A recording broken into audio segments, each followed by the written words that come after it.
একটি ছোট্ট প্ল্যাটফর্ম, গভীর রাত। প্ল্যাটফর্মের এক কোণে বসে আছেন একজন মহিলা। গায়ের শাড়িটা ধুলো মাখা, চোখ দুটো লাল, আর তার গায়ের সাথে জড়িয়ে আছে মাত্র কয়েকদিনের একটি ছোট্ট নবজাতক শিশু।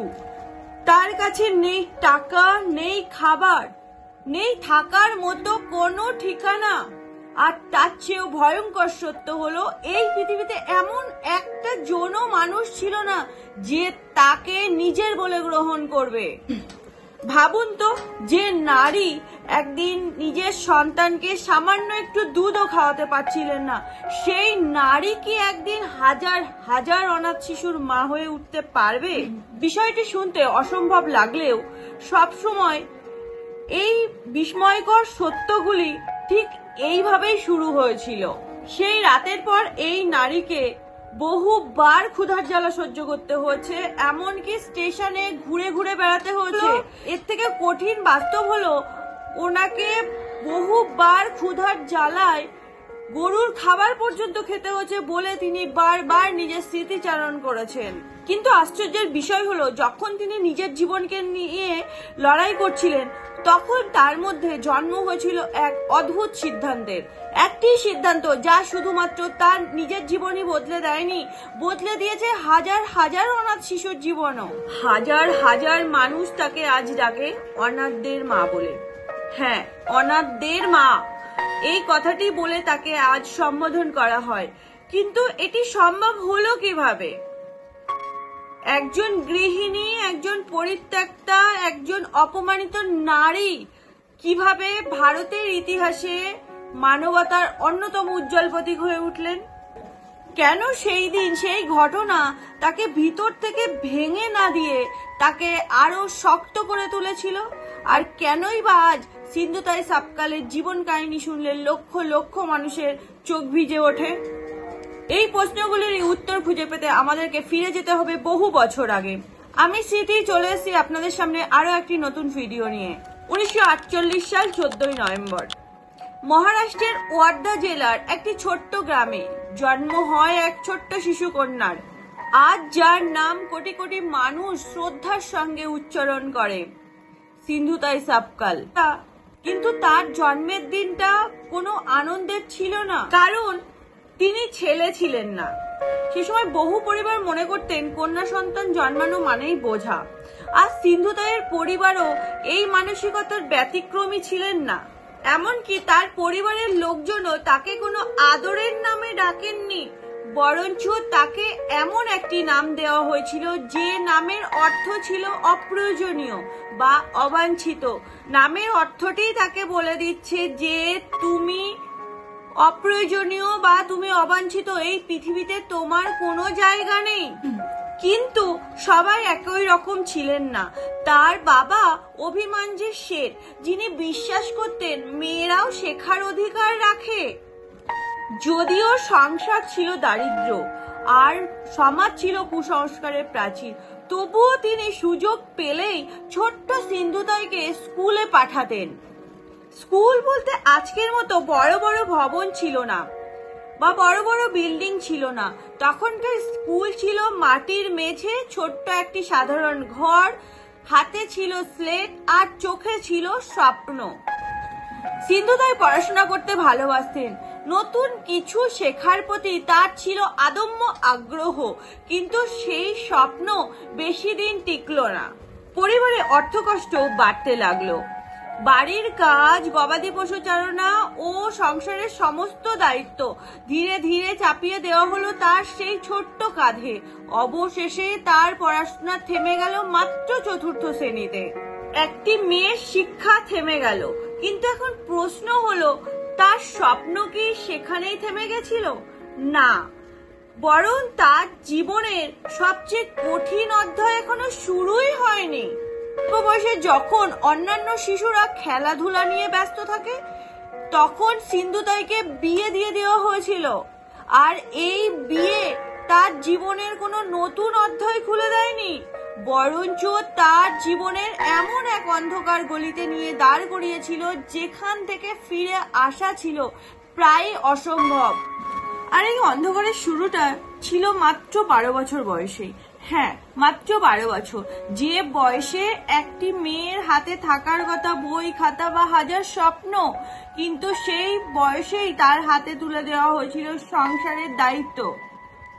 তার বিয়ে দিয়ে দেওয়া হয়েছিল তার থেকে বেশ কয়েক গুণ বড় একজন মানুষের সাথে। নতুন সংসারে পা রাখার সাথে সাথে তিনি বুঝতে পেরেছিলেন এই সংসারে তার পরিচয় তিনি একজন মানুষ এই হিসাবে নয়, বরঞ্চ তার পরিচয় ছিল তিনি একজন শ্রমিক। ভোর হওয়ার আগের থেকেই তার কাজ শুরু হতো। জ্বালানির কাঠ কুড়ানো, রান্না করা, জল আনা, গবাদি পশু সামলানো। দিনের শেষে ক্লান্ত শরীর, কিন্তু এখানেই শেষ নয়। ভুল হোক বা না হোক, অপমান ছিল নিত্যদিনের ঘটনা। কিন্তু তাই বহু সাক্ষাৎকারে বলেছিলেন মানসিক বা শারীরিক নির্যাতন ছিল তার নিত্যদিনের সঙ্গী, কিন্তু তবুও তিনি ভেঙে পড়েননি। একজন মা হিসেবে শুধু তিনি নিজের কষ্টই নয়, সন্তানদের ভবিষ্যৎ নিয়েও তিনি ভাবতে শুরু করলেন। আর এরই মধ্যে তার চোখে পড়ে আরো একটি বড় সমস্যা।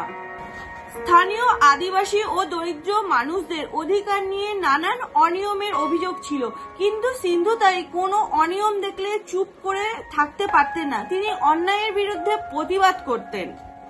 তিনি প্রশ্ন তুলতে শুরু করেন। এই সাহস অনেকেরই ভালো লাগেনি। কিছু প্রভাবশালী মানুষের স্বার্থে আঘাত লাগতে শুরু করে। এরপর ছড়িয়ে পড়ল নানান অপবাদ, আর তা ধীরে ধীরে পৌঁছে গেল তার সংসারে। সন্দেহ, অবিশ্বাস, মিথ্যা অপবাদ সব মিলিয়ে তার চারপাশটা বদলে গেল। আর সবচেয়ে বড় আঘাতটি এলো তখনই, যখন তিনি গর্ভবতী ছিলেন। যে মানুষটির কাছ থেকে তিনি সামান্য আশ্রয় আশা করেছিলেন, সেই স্বামী অভিযোগ বিশ্বাস করে তার উপর নির্মমভাবে মারধর করতে শুরু করলো। তারপর বাড়ি থেকে বার করে দেওয়া হলো। ভাবুন একবার দৃশ্যটি। গর্ভবতী একজন নারী, শরীরে আঘাতের চিহ্ন, চোখের জল, সামনে অন্ধকার রাত, আর পিছনে বন্ধ হয়ে যাওয়া নিজের বাড়ির দরজা।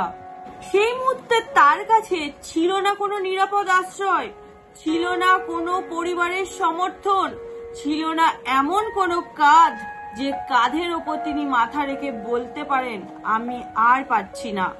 কিন্তু জীবনের সবচেয়ে নিষ্ঠুর পরীক্ষা মনে হয় তখনও বাকি ছিল, কারণ কয়েক ঘন্টার মধ্যেই সম্পূর্ণ একা, কোনো হাসপাতাল ছাড়া, কোনো চিকিৎসা ছাড়া সম্পূর্ণ একা তাকে নিজের সন্তানকে জন্ম দিতে হবে। আর সেই রাতই একজন মাকে সম্পূর্ণভাবে বদলে দিল। রাত তখন প্রবল গভীর, চারিদিক নিস্তব্ধ। কোথাও কোনো হাসপাতাল নেই, কোথাও কোনো চিকিৎসক নেই, নেই কোনো ধাত্রী, কেবল আছে অসহ্য প্রসব বেদনা। আর একা এক নারী, এক পরিত্যক্ত গোয়াল ঘরে শুরু হলো তার জীবনের সবচেয়ে কঠিন লড়াই। কিছুক্ষণ পর শোনা গেল নবজাতকের কান্নার আওয়াজ। সিন্ধু তাই নিজেই নিজের সন্তানকে পৃথিবীর আলো দেখিয়েছিলেন, কিন্তু সেই আনন্দের সঙ্গে মিশে ছিল কঠিন বাস্তবতা।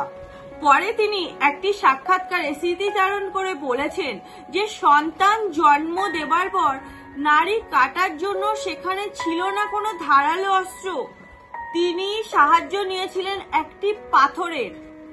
ভাবা যায়, একজন মা যিনি নিজের জীবন এবং সন্তানের জীবন দুটোই বাঁচানোর চেষ্টা করছেন নিজের হাতে, কিন্তু এর পরেও দুর্ভাগ্য শেষ হয়নি। তিনি সন্তানকে কোলে নিয়ে ফিরে গিয়েছিলেন আশ্রয়ের খোঁজে, কিন্তু সমাজ তাকে মেনে নেয়নি।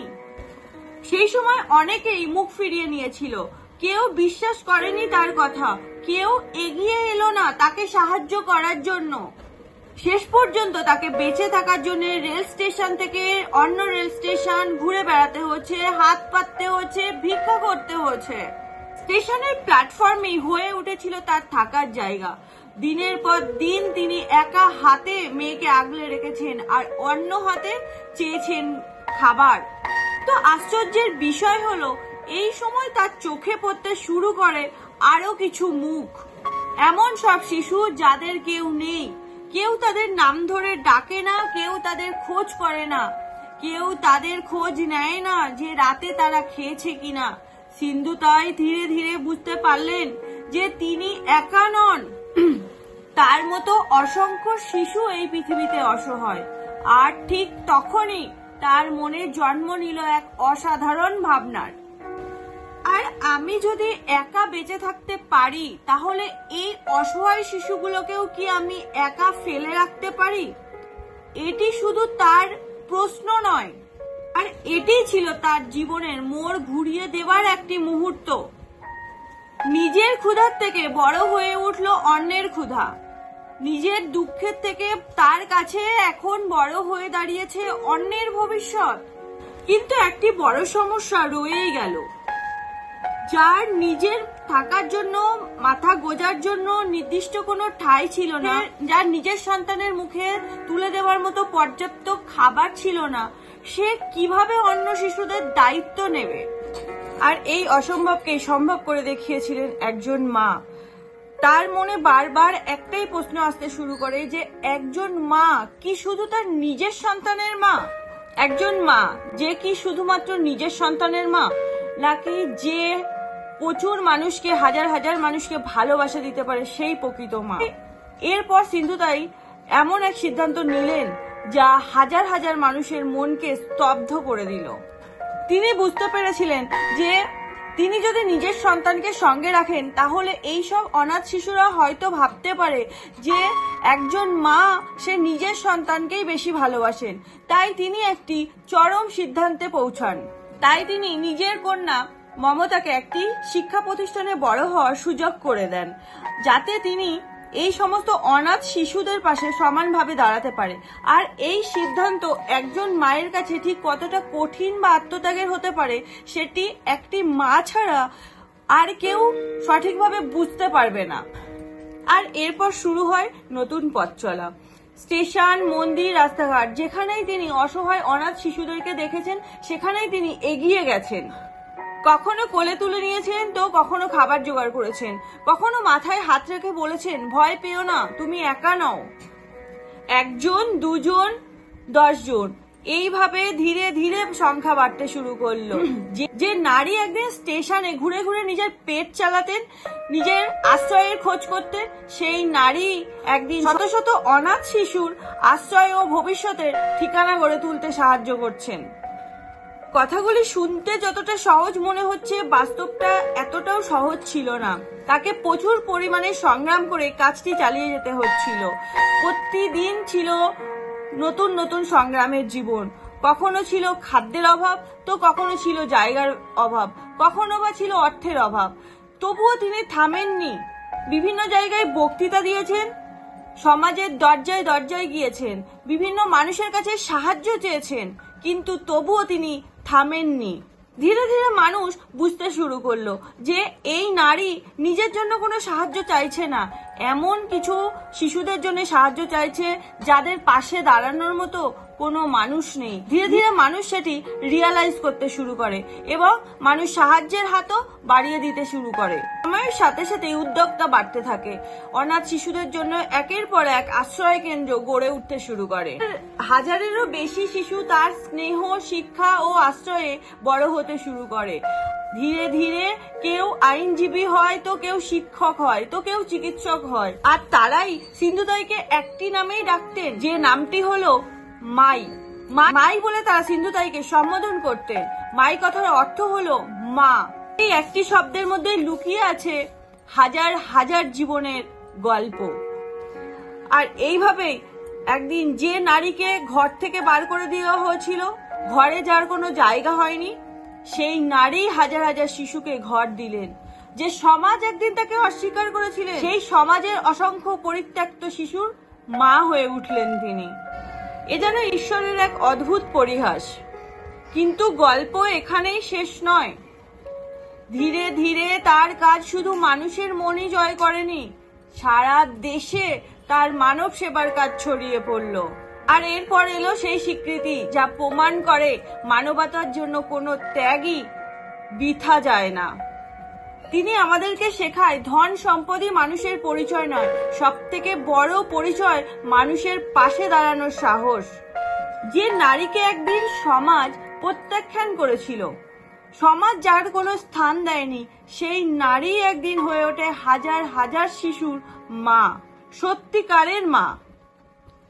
2022 সালে তিনি হয়তো আমাদের সকলকে ছেড়ে চলে গেছেন, কিন্তু একবার ভেবে দেখুন তো, যে মানুষ কি সত্যি আমাদেরকে ছেড়ে চলে যায় যদি তার ভালোবাসায় হাজার হাজার প্রাণ বেঁচে থাকে?